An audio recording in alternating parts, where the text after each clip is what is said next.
نحمدہ و نصلی علی رسول الکریم ما بعد اعوذ باللہ من الشیطان الرجیم بسم اللہ الرحمن الرحیم یا ایھا النبی انا احللنا لک ازواجک اللاتی آتیت اجورہن وما ملکت یمینک مما افاء اللہ علیک وبنات عمک وبنات عماتک وبنات خالک وبنات خالاتک اللاتی ہاجرن معک وامرأۃ مؤمنۃ ان وہبت نفسها للنبی ان اراد النبی ان یستنکحها خالصۃ لک من دون المؤمنین قد علمنا ما فرضنا علیہم فی ازواجہم وما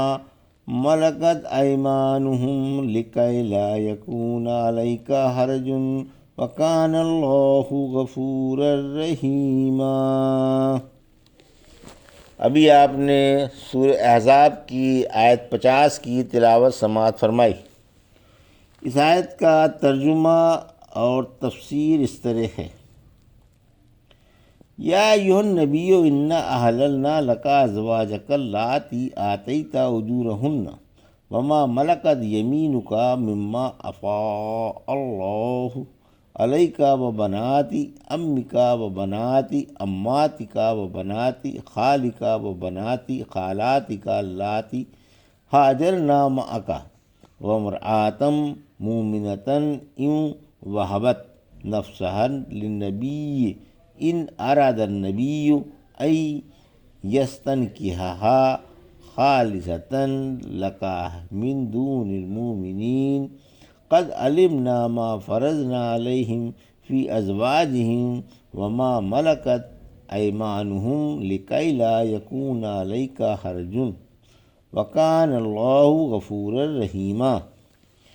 آیت 50 ترجمہ: اے نبی، ہم نے آپ کے لیے وہ بیویاں حلال کر دی ہیں جن کے مہر آپ نے ادا کر دیے ہیں، اور وہ لونڈیاں بھی جو اللہ نے آپ کو مال غنیمت میں دی ہیں، اور چچا زاد بہنیں، پھوپھی زاد بہنیں، ماموں زاد بہنیں اور خالہ زاد بہنیں جنہوں نے آپ کے ساتھ ہجرت کی ہے، اور وہ ایمان والی عورت جو خود کو نبی کے لیے ہبہ کر دے اگر نبی اس سے نکاح کرنا چاہیں۔ یہ دیگر مسلمانوں کے علاوہ خاص طور سے آپ ہی کے لیے ہے۔ ہمیں معلوم ہے جو ہم نے ان کی بیویوں اور لونڈیوں کے بارے میں ان پر احکام مقرر فرمائے ہیں تاکہ آپ پر تنگی واقع نہ ہو، اور اللہ بڑی بخشش والا اور کمال مہربان ہے۔ یہ تھا ترجمہ سورہ احزاب کی آیت 50 کا۔ تفسیر: نبی صلی اللہ علیہ وسلم کے لیے حلال عورتوں کا بیان۔ حق تعالیٰ اپنے نبی صلی اللہ علیہ وسلم سے فرما رہا ہے کہ عورتوں میں سے آپ کے لیے آپ کی وہ بیویاں حلال ہیں جن کا آپ مہر ادا کر چکے ہیں۔ اجر سے مراد مہر ہے۔ آپ کی تمام عورتوں کے مہر 500 درہم تھے، بحرص حبیبہ بنت ابی سفیان کے۔ ان کا مہر نجاشی شاہ حبش نے 400 دینار ادا کیا تھا، اور بحرص صفیہ بنت حی کے کہ آپ نے انہیں خیبر کے قیدیوں میں سے اپنے لیے چن لیا تھا، پھر آزاد کر کے آپ کی آزادی ہی کو آپ کا مہر مقرر فرما دیا تھا۔ اسی طرح آپ نے جویریہ بنت الحارث کی کتابت کی رقم ثابت بن قیس کو ادا کر کے ان سے نکاح کر لیا تھا۔ پھر فرمایا کہ اللہ نے مال غنیمت میں سے جو لونڈیاں آپ کو دیں وہ بھی آپ کے لیے حلال ہے۔ دو لونڈیاں صفیہ اور جویریہ سے تو آپ نے آزاد کر کے نکاح کر لیا تھا، اور آپ کے پاس ریحانہ بنت شمعون نظریہ اور ماریہ قبطیہ بھی تھیں۔ ماریہ سے حضرت ابراہیم پیدا ہوئے تھے۔ یہ دونوں لونڈیاں ہی رہیں۔ پھر فرمایا کہ آپ کے لیے چچا کی، پھوپھی کی، ماموں کی اور خالہ کی بیٹیاں حلال ہیں۔ یہ معتدل اور درمیانی راہ ہے، نہ اس میں افراط ہے اور نہ تفریط، کیونکہ عیسائی کسی عورت سے نکاح نہیں کرتے جب تک کہ ان میں اور اس عورت میں 7 پشت کی یا اس سے زیادہ نسب میں دوری نہ پائی جاتی ہو، اور یہودی بھتیجی اور بھانجی سے بھی نکاح کر لیتے ہیں۔ ہماری شریعت مطہرہ نے جو کامل ہے، عیسائیوں کی افراط بھی مٹا دی اور چچا، پھوپھی، ماموں کی بیٹیاں اور خالہ زاد بہنیں حلال کر دیں، اور یہودیوں کی تفریق بھی مٹا دی اور بھتیجی اور بھانجی حرام قرار دے دی۔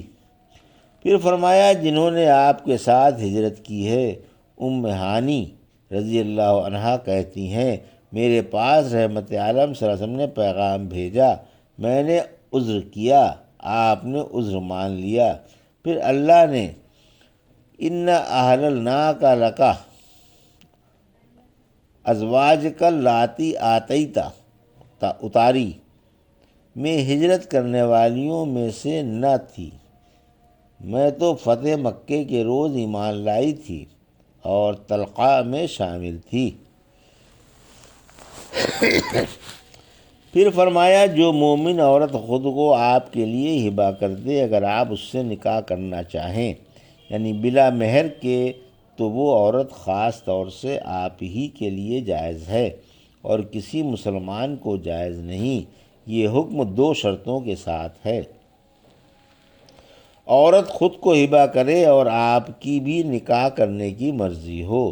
سہل بن سعد سعدی رضی اللہ عنہ فرماتے ہیں رسول اللہ صلی اللہ علیہ وسلم سے ایک عورت نے آ کر کہا میں نے آپ کو اپنا نفس ہبہ کر دیا۔ یہ کہہ کر وہ دیر تک کھڑی رہی، پھر ایک شخص نے کھڑے ہو کر کہا کہ اللہ کے رسول مجھ سے نکاح کرا دیں اگر آپ کی خواہش نہ ہو۔ پوچھا مہر میں دینے کے لیے کچھ ہے؟ بولے میرے پاس تو صرف یہی تہبند ہے۔ فرمایا اگر اسے تہبند دے دو گے تو تم بلا تہبند کے بیٹھے رہو گے، کچھ اور ڈھونڈو۔ بولے میرے پاس اور کچھ نہیں ہے۔ فرمایا ایک لوہے کی انگوٹھی ہی ڈھونڈ لاؤ، مگر ان کے پاس لوہے کی انگوٹھی بھی نہیں تھی۔ پوچھا قرآن کی کوئی سورت بھی یاد ہے؟ بولے ہاں فلاں فلاں سورت یاد ہے۔ فرمایا میں نے تمہارا اس سے بعوض قرآن کی ان صورتوں کے جو تم کو یاد ہیں نکاح کر دیا۔ ثابت رضی اللہ عنہ فرماتے ہیں میں انس رضی اللہ عنہ کے پاس بیٹھا ہوا تھا اور ان کے پاس ان کی بچی بھی تھی۔ فرمایا ایک عورت نے نبی کریم صلی اللہ علیہ وسلم سے آ کر کہا یا رسول اللہ کیا آپ کو میری ضرورت ہے؟ یہ سن کر ان کی بچی نے کہا عورت بڑی بے شرم تھی۔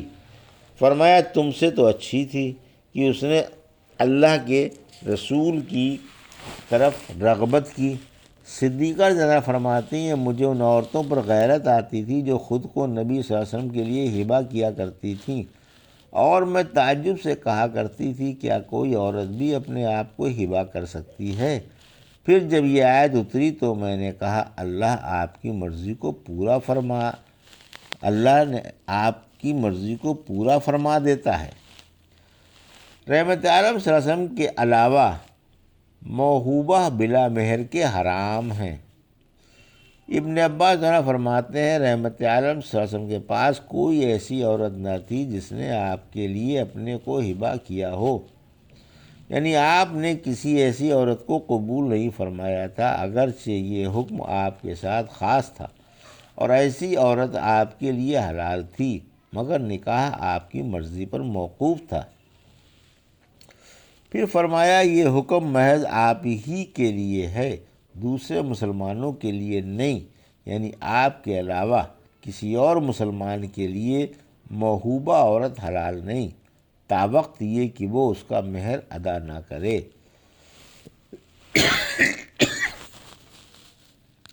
اگر مہر مقرر نہ ہو تو مہر مثل دینا پڑے گا۔ برو بنت واشق نے اپنا نفس ہبہ کر دیا تھا، جب ان کے شوہر کا انتقال ہو گیا تو اللہ کے رسول نے انہیں مہر مصر دلوایا۔ موت اور خلوت صحیح مہر کے واجب کرنے میں برابر ہیں، البتہ رحمت عالم صلی اللہ علیہ وسلم کے ذمے ایسی عورت کا کچھ مہر واجب نہیں، گو آپ اس کے پاس چلے جائیں، کیونکہ آپ کو بغیر مہر کے بغیر ولی اور گواہوں کے نکاح کر لینے کا اختیار ہے، جیسا کہ زینب بنت جحش کے واقعے سے ثابت ہے۔ پھر فرمایا ہمیں معلوم ہے جو کچھ ہم نے ان کی بیویوں کے اور لونڈیوں کے بارے میں فرض کیا ہے کہ 4 سے زیادہ آزاد عورتیں حلال نہیں، اور لونڈیاں حسب خواہش رکھی جا سکتی ہیں، اور نکاح میں ولی کی مہر کی اور گواہوں کی شرط ہے۔ یہ امت کا حکم ہے، نبی پر اس کی پابندی لازم نہیں، تاکہ ان پر کوئی تنگی نہ ہو۔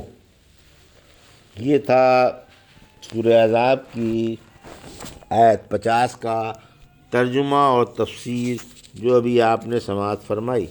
بارک اللہ لی و لکم فی القرآن الحکیم و نفعنی وایاکم بآیات الذکر الحکیم۔